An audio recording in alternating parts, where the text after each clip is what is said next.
Brian, I cannot believe we're already on our second episode of the Visionary Corner.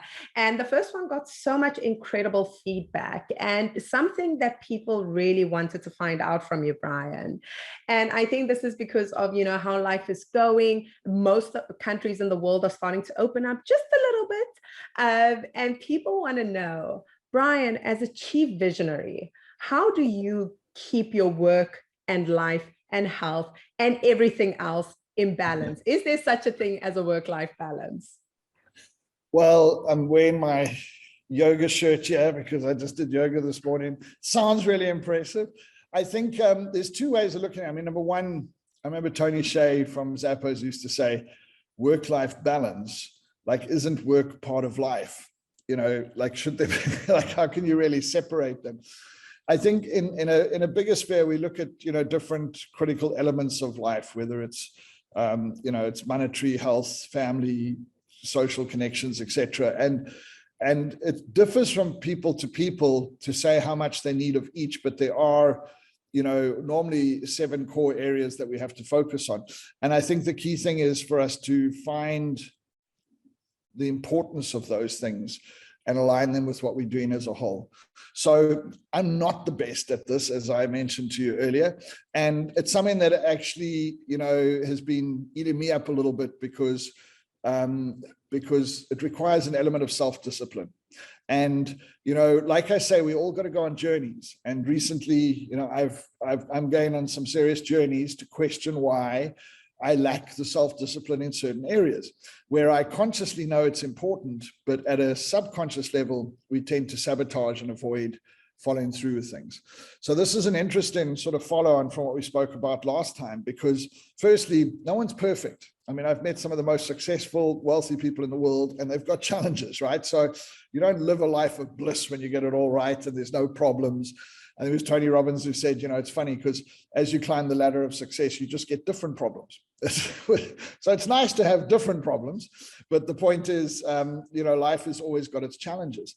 So when it comes to balancing, the first thing is the consciousness of what's important. So I'm 51, so health is becoming more and more relevant as it does when we get older, because we start to question the most critical thing in health, which is just our energy. How are we feeling? Are we waking up vibrant? Are we getting through the day vibrant? And if we're not, then the question is, what are we eating? What's affecting us? What are our habits that are affecting us?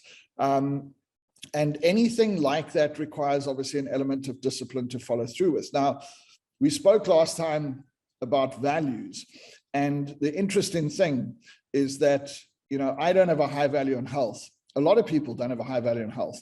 Now, when you value something, which means something that's really important, like in my case, travel, let's take, right? If there's an opportunity, it is so nice that places are opening up. I'm already I've been on the airlines, I've been checking stuff out, well in advance, because when it comes to something that's of a high value to me, I'll stay up all night planning a trip. I will find the best air tickets and where I can get in first class and what hotels I'm going to stay in and are they the way I want them and are they the places I want. And I don't even use a travel agent or consultant because I prefer to do it myself. I prefer to have my finger on that pulse because it's so important to me. So when something is of value to you, you don't need a lot of self-discipline. You don't need a lot of motivation, which would be an external form of reason to do things. You'll just do them because it's important to you. But when things aren't of high value to you, like in my case, health, you have a challenge because now it conflicts. The time, the energy, the money you put into it is in conflict with the things that you see as most important. And it's interesting because, one of our senior members in our team, Lisa, her highest value is health. And she always goes I just don't get it. I don't understand. How can we not make health the most important thing? If you're not breathing, how are you going to make an impact? All the logic in the world says we should be healthy because we can do more with a healthy body and a healthy mind and what have you. And you could say the same for wealth, because a lot of people don't have a value of wealth. They might have a value in money or business or something, but wealth is the accumulation of money and assets in order to never have to work again. So your assets actually pay what you would, need to live. And it requires discipline because you'd have to invest on a regular basis and build up your asset investments, et cetera, et cetera. And, but it conflicts with the values that are important to you. So in my case, And I've like sometimes laugh at myself with how much money I'll spend on travel, and go like, if I'd invested that, and did that every year for a few years, like life would be a lot different. But because the highest value is travel, what I'm going to spend my time, my energy, my money, what's going to make me enthusiastic about something is going to be the things that serve the values. So how do we actually counteract that? And saying this is an exercise I really need to do, and we can maybe check in on it in a few weeks. I can use this visionary corner as a bit of an accountability thing as well. Is you get a pen and paper, or preferably a journal, and you write down not 10, not 20, not 30, hundreds and hundreds of reasons why that thing that is important, that is important at a conscious level, you struggle with subconsciously, like in this case, say health or wealth creation or whatever, how it would serve your highest values. So the whole thing, the obvious things clearly aren't enough. The obvious reasons why being healthy, I'd feel better, I'd this, I'd that, they're not enough, because you're not able to make it a natural part of your life. And, there's always resistance and self-sabotage and things that prevent you from following through. So, and this is very much in Dr. Demartini's book, The Values Factor. You sit down and you write down hundreds, and this is you're not going to do this in one go. It's literally going to take weeks, if not months, of you returning there, looking for every reason you can. So in John's words, if you think about it, every effective reason that you give in your mind to why being healthy would support you in your highest value of connection, learning, and travel, your highest values, becomes a neurological connection that if you do it enough, and he says do it 1,000 times, good luck with that. Think of 1,000 reasons why being healthy would serve whatever your highest value is. That's a lot of reasons. But everyone becomes a neurological connection. And when you make enough of those wiring connections, that what we call supporting habit or supporting value, in the example of being healthy, for instance, starts to align with the importance of your core values. And if you think about it logically, it makes sense. So John is a classic example. John's a very wealthy guy. He invests like he's a nut. He's got debits going off his account every single day of the week into different investments for all these different causes around the world. And he's accumulated, and his models around money and how he works with money is extreme. But if he does his actual values, like in a workshop, you'll sometimes see him actually doing his own values. You'll see wealth only comes up 1 or 2 times out of 39, answers, because it's a supporting value. He's developed a direct association with being wealthy to supporting his highest values, which are basically research, writing, travel, and teaching. Those are his primary values. And yes, the logical mind would say, of course, but if you're wealthy, you get to travel more, you get to teach more, you get to research more. It makes all kind of sense, but it's not good enough. And we just need to look at our lives to see that in reflection. So whatever area it is, whether it's your social area, your vocational area in terms of your education, or your financial area, or your spiritual life, or any of the 7 areas where that it's not serving you, to ignore the one or not put in enough of the one. We cannot simply go, cool, let's focus on that. We have to draw an alignment to what's truly important, and make sure that we recondition ourselves slowly so that it becomes a natural way of doing things. And that's the fact. To be healthy is a lifestyle. It's not a diet or an exercise program you go on once off. To change an identity, which is what you're doing. If you've been, relatively unhealthy all your life, and you suddenly want to be healthy and you're 50 years old, you got 50 years of conditioning that it says, I don't want to go for a run every morning. I don't want to do yoga every morning. I don't want to eat healthy all the time, And so you can't just expect that it'll change by itself. And even when you do, when you have that immense self-discipline, you get to that stage where the pain is so big, you've got to take some action. The sustainability of it is very often not going to be there. So like so many things in life, we have to work on what's happening here in order to make that adjustment. And I think that I'm very conscious of that now, because I don't value health or wealth as primaries. I fully understand them. I could do a lecture, I could talk on a whole day on why it's important and why it should be aligned.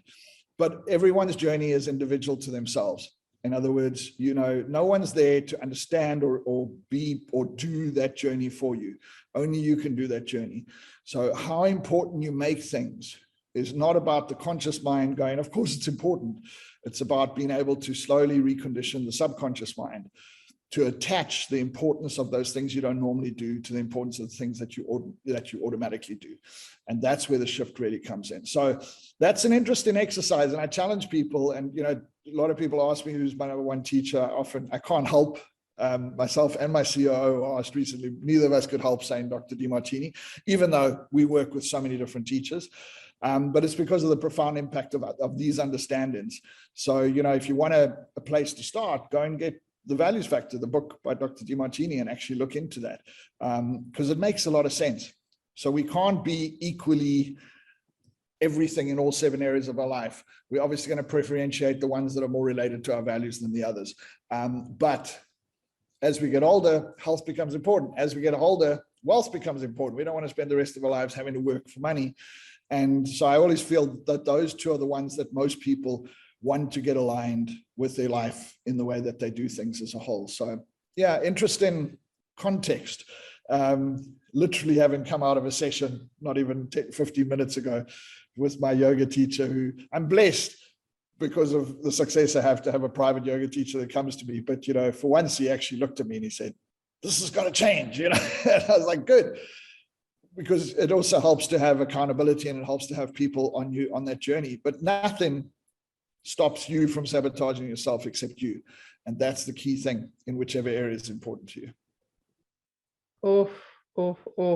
That was such a brilliant reflection, Brian. And I think exactly where you ended it there, which is nothing stops you from sabotaging yourself except yourself. And I love the vulnerability. And that's why I really love these visionary corners, because you come here, you're honest, you're open, and you don't hold back, Brian. Well, let's check in on this, particularly the health one, because it's something that I'm consciously very aware of that I want to focus on, but it needs to, I need to do certain things to make a change, just like I was saying now. And I need to recondition how I think. Sometimes when life becomes a bit easier in the financial situation and you succeed in other areas of your life, instead of being more motivated to do the things that you don't normally do, you sometimes become less motivated. So, it's all, remember that I love that terminology. Motivation is an external stimulus that is required for you to act on things that or to take. I mean, in simple terms, it's a reason to act, but you need it externally. And inspiration is an internal, intrinsic, thing where you don't actually need an external force. Like, you will just automatically act on things you're inspired to do. And those are based on your values as a whole. So it's an interesting thing. It's part of our own evolution. Each of us individually, what do we want to change? It's the 2nd of February now, 2022. January was a crazy month for our company, as you know, but it's like, okay, and never say I'll do it tomorrow, because there's a great saying that says tomorrow never comes. So like, if you catch yourself going, I'm going to start my diet on Monday, I'm going to change my behavior, like, you're not going to do it. And even if you start, it's going to last like 2 days and you're going to give up on it.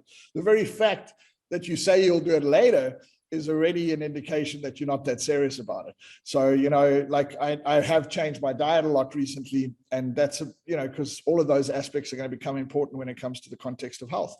But you have to get the help, get the discipline, work on the mindset. It's going to be effort, but it's effort. If you can align the importance of what that means to what you're doing, you will find a way. Oh, I love that. We look forward to holding you accountable, Brian Walsh. I will be here, the people's spokesperson, but I will definitely be doing that exercise as well. And I know that everyone at home will be too. So thank you so much for this week's edition of the Visionary Corner, Brian. It's a pleasure as always, Candice.